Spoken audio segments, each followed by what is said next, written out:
Bonjour à tous et j'espère que vous allez bien. Et oui, ça y est, je suis de retour pour la vidéo de la semaine. Allez, c'est parti.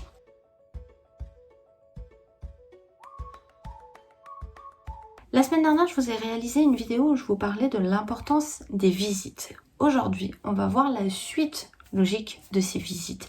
Et si tout s'est très bien passé, la suite logique, ça va être une offre d'achat de la part du futur acquéreur. Mais juste avant de parler de ça, je voulais juste faire un petit flashback pour que vraiment vous compreniez vraiment très bien le processus.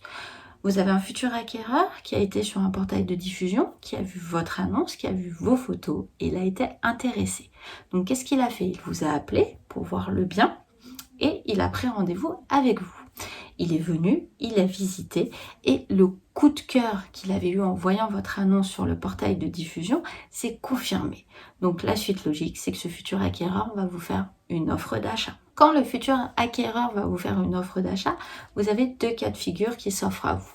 Le premier, il va vous faire une offre d'achat au prix que vous en souhaitiez. J'ai envie de dire super. Ou deuxième cas de figure, il va vous faire une proposition, une offre d'achat en dessous du prix que vous en souhaitiez. Donc là, vous avez encore deux cas de figure qui s'offrent à vous. Soit vous acceptez l'offre en vous disant bon, on n'était pas si loin du prix qu'on en voulait, donc allez, on accepte. Ou alors, vous refusez et vous faites une contre-proposition. Mais attention, en faisant cette contre-proposition, vous pouvez avoir le risque que le futur acquéreur la refuse et que la vente, entre guillemets, vous passe sous le nez. Donc réfléchissez bien à ça avant de faire une contre-proposition.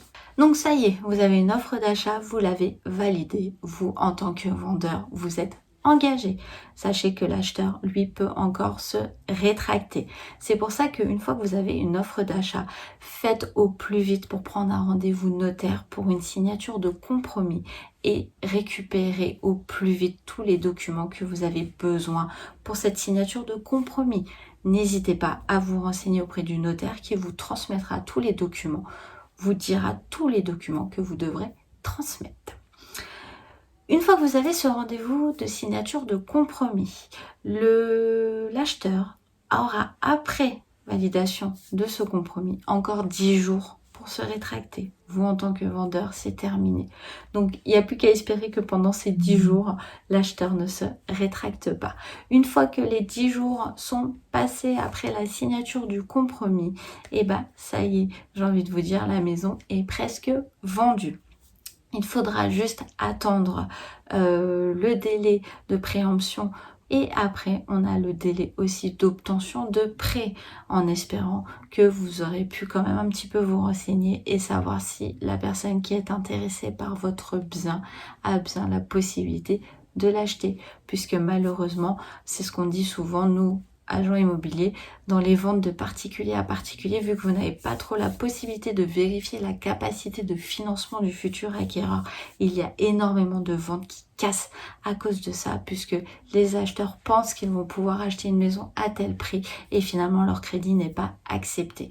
Donc malheureusement, il faut attendre aussi cette partie crédit et c'est vrai que c'est un petit peu stressant. Mais une fois que vous avez ce délai de préemption qui est passé, le délai de crédit où là vous savez que le crédit du futur acquéreur a été accepté, vous n'avez plus qu'à attendre la date de la signature de l'acte authentique. Et une fois que vous avez eu ce rendez-vous et que vous avez signé l'acte authentique, ça y est, votre maison est vendue. Et j'ai envie de dire félicitations.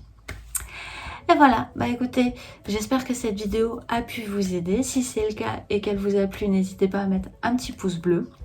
N'hésitez pas également à vous abonner pour faire vivre la chaîne et ainsi voir les prochaines vidéos. Juste pour information, aujourd'hui c'était la dernière vidéo qui concernait les vendeurs, partie vendeur.